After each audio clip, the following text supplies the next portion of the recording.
Most people think you need a huge paycheck to become a millionaire. They picture someone in a suit, running a company, or working in finance. Nobody pictures a school janitor. Nobody pictures a grocery store cashier.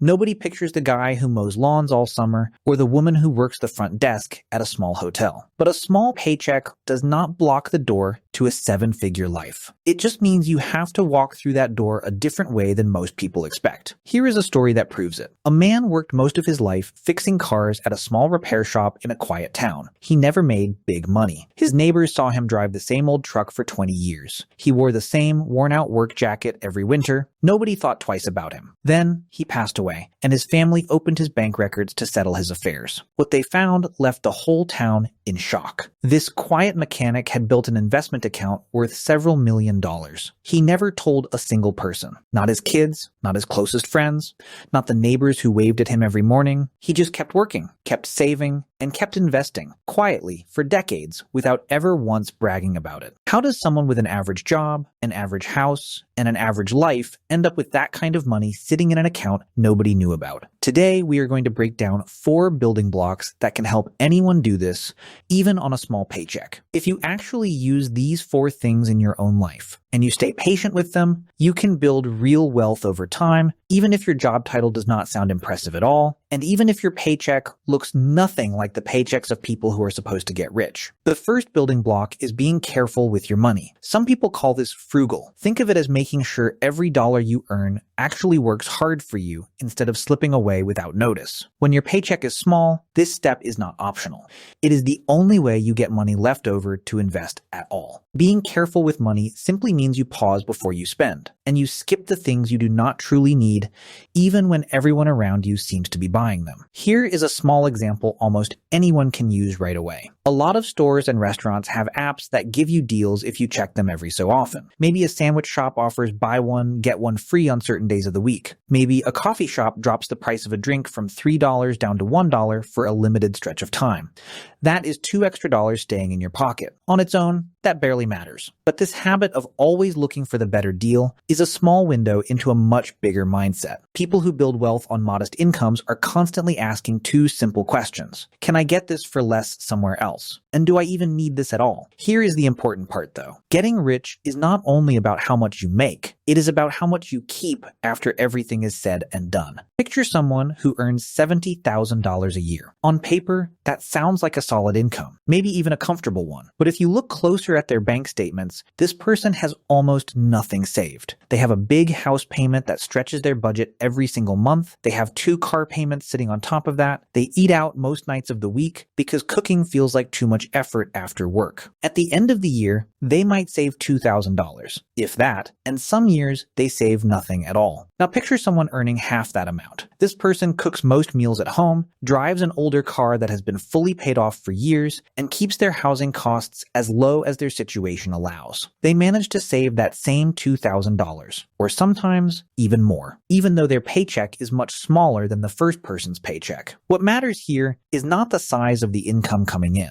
What matters is the size of the gap between what comes in and what goes right back out. This is one of the biggest surprises for people just starting to learn about money. 2 people can earn wildly different amounts and still end up building the exact same level of wealth, simply because one of them protects the gap between earning and spending, while the other lets that gap disappear month after month without a second thought. Think about how this plays out with something as simple as saving rate, which just means the percentage of your income you actually keep instead of spending. Someone earning $50,000 a year who manages to save 20% of it is putting away $10,000 annually. Someone earning $100,000 a year who only saves 5% is putting away exactly the same $10,000, despite earning double the income. On paper, the higher earner looks far more successful. In reality, when it comes to building wealth, both of them are moving forward at the exact same speed. This is why focusing only on your paycheck size can be misleading. Your savings rate matters far more than most people realize, and it is something almost anyone can improve, regardless of their job title or hourly wage. Being careful with money does not mean living without any joy at all. You do not have to skip every treat for the rest of your life, and nobody is asking you to give up everything that makes life feel worth living. But in the early years, while you are trying to get your savings started, you need to look hard at every choice involving money, even the small ones that seem harmless. Ask yourself if a purchase is helping you move toward the life you actually want, or if it is just a habit you picked up without thinking.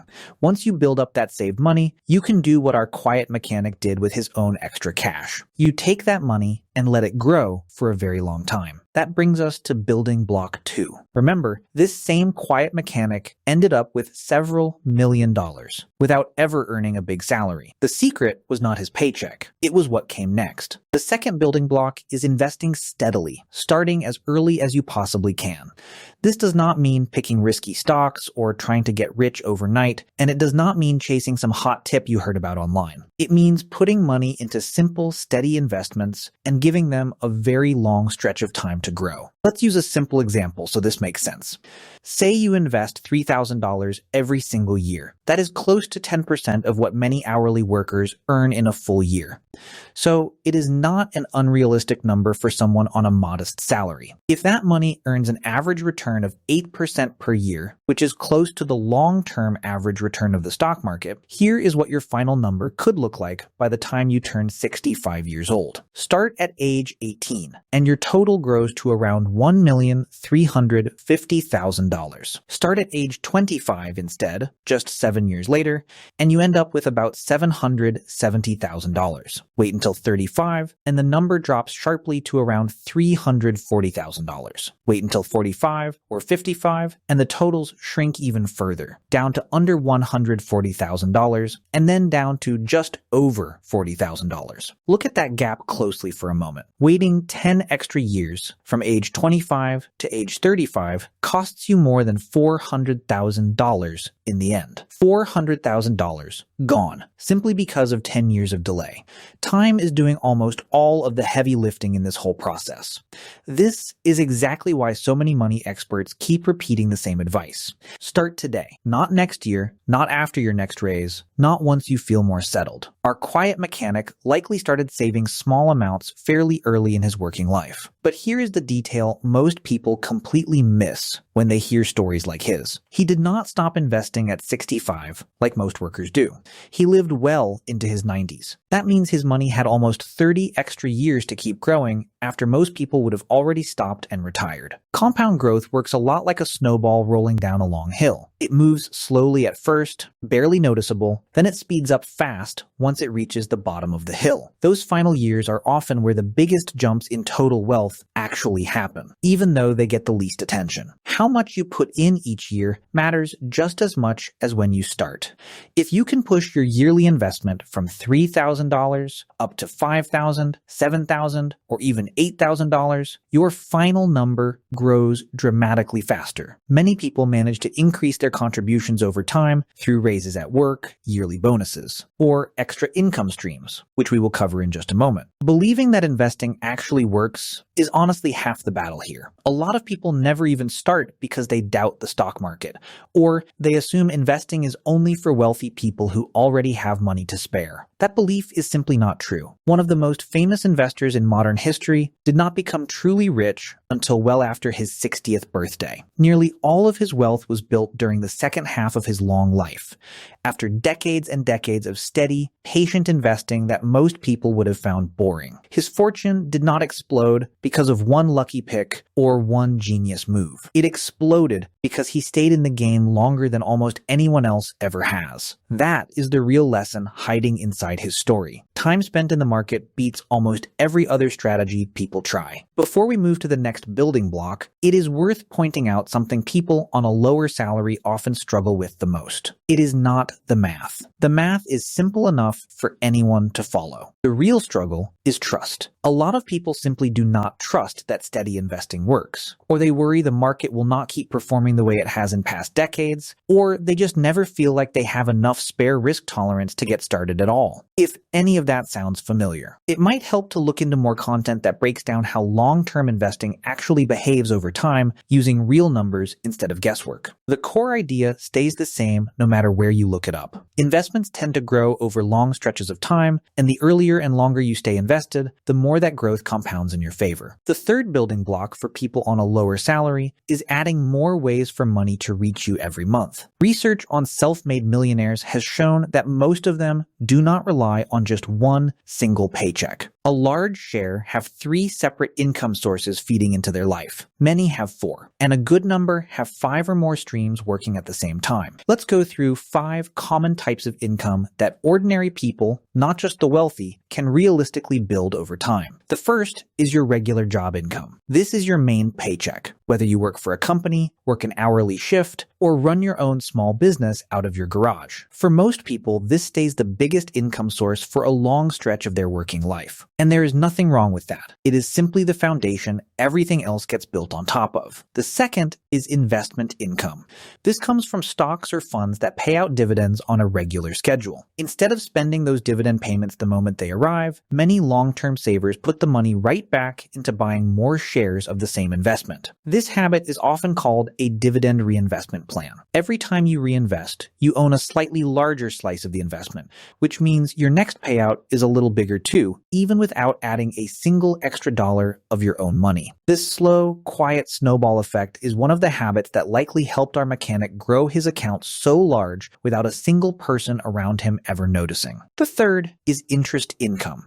This is money you earn simply from keeping cash sitting in a high-yield savings account instead of a regular, old-fashioned bank account. Regular banks often pay almost nothing on your balance, sometimes a fraction of a percent. A high-yield account, on the other hand, can pay several times more, sometimes close to 4% per year, depending on the current rate environment. On $10,000 in savings, that difference can add up to a few hundred extra dollars a year just for choosing a better place to park your cash. It costs nothing extra to make this switch, and it takes almost no effort. The fourth is rental income. If you own property, a vehicle, or even a spare room in your home, you can rent it out to bring in extra cash on the side. This will not fit everyone's situation, especially for people on a lower salary who may not own property yet, but for those who can make it work in some form. It adds another stream flowing in month after month. The fifth is side income earned from extra work outside your main job. This could be a small side business, freelance work you do in the evenings, or a part-time gig on the weekends. A simple way to judge whether a side gig is actually worth your time